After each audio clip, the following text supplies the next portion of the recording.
Hello guys, class കഴിഞ്ഞിട്ടും എന്താണ് കോളേജിൽ നിന്നല്ലേ ഒരു സ്പെഷ്യൽ ഡേ എന്നുണ്ടെന്ന് ഞാൻ നേരത്തെ പറഞ്ഞിരുന്നല്ലോ. ആ സ്പെഷ്യൽ ഡേക്ക് പോകുന്ന തിരക്കിലാണ് ഞങ്ങൾ എല്ലാവരും.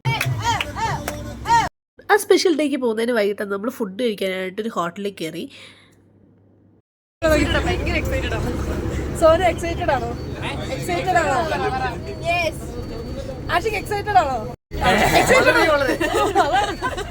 അങ്ങനെ എക്സൈറ്റ്മെന്റിൽ ഒടുവിൽ നമ്മൾ എയർപോർട്ടിലെത്തിയപ്പോൾ ദേണ്ട സൗമ്യ മിസ്. നമ്മൾ എയർപോർട്ടിലെത്തി. ഇന്നലെ പറഞ്ഞ സർപ്രൈസ് ഇപ്പൊ റിവീൽ ചെയ്യാണ്. നമ്മൾ എവിടെ പോവാ? മലേഷ്യ. യെസ് ഗൈസ്, കോളേജിലെ ലാസ്റ്റ് ട്രിപ്പ് അത് മലേഷ്യക്കാണ്. അങ്ങനെ ഇവിടെ വന്നപ്പോൾ എല്ലാവരും കുപ്പിയിലേക്ക് കണ്ണടക്കി. പിന്നെ നമ്മൾ ഫ്ലൈറ്റിൽ കയറാനായിട്ടുള്ള പോക്കിലാണ് ഈ കാണുന്നത്. സാറ് മുന്നിൽ നടന്ന് ഗൈഡ് ചെയ്യുന്നുണ്ട് ഗൈസ്. അങ്ങനെ സാറിൻ്റെ ഗൈഡൻസിലൂടെ നമ്മൾ ഇതേണ്ട നേരെ ഫ്ലൈറ്റിൽ കയറി. ഞങ്ങൾ മിക്കവരുടെ ആദ്യത്തെ ഫ്ലൈറ്റ് ആയിരുന്നു ഇത്. അതുകൊണ്ട് ചെറിയ പേടിയില്ലാതില്ല. അങ്ങനെ ഞങ്ങൾ അവിടെ എത്തി നേരെ ഇതേ കോലാലംപൂർ എത്തിയിട്ടുണ്ട്.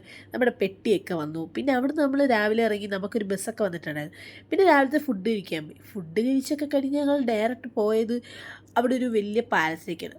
ഐസ്ക്രീം കഴിക്കുന്ന സോനുമാണ് ഇന്നത്തെ ഹൈലൈറ്റ്. നല്ല വ്യൂ ഒക്കെ കണ്ട് അവിടെ നിന്ന് നമ്മൾ ഇറങ്ങി. അവിടെ നിന്ന് നമ്മൾ പിന്നെ പോയത് പാലസിലേക്കാണ്. പാലസിൽ കണ്ട കുതിരയാണ് കേട്ടോ ഇത്. അവിടെ അതിനെ തൊടാനൊക്കെ പറ്റുമായിരുന്നു. അത് കഴിഞ്ഞ് നമ്മൾ ഉച്ചത്തെ ഭക്ഷണം കഴിക്കാൻ പോയി. ഭക്ഷണം കഴിപ്പ് ഇവിടെ വന്നു കഴിഞ്ഞ് എനിക്ക് ഒരു 5-6 കിലോ കൂടുമെന്നാണ് തോന്നുന്നത്. അത് കഴിഞ്ഞ് ഇതാണ് നമ്മുടെ റൂമിൽ വന്ന് ഞങ്ങൾ കുറച്ച് പണി കിട്ടി ഗൈസ്. അപ്പോൾ നമ്മുടെ ടയേർഡൊന്നും നമ്മൾ പരിഗണിച്ചില്ല. പിന്നെ നമ്മൾ യാത്ര തുടർന്നു. നേരെ പോകുന്നത് കോലാലംപൂർ ടവറിലേക്കാണ്. 500 മീറ്റർ ഉയരത്തിലാണ്. നമ്മൾ അതിൻ്റെ ക്യൂവിൽ നിൽക്കുന്ന കാഴ്ചകളാണ് ഇപ്പോൾ കാണുന്നത്. അതിൻ്റെ മേളിൽ ചെന്നപ്പോഴോ നല്ല കിടിലം വ്യൂ.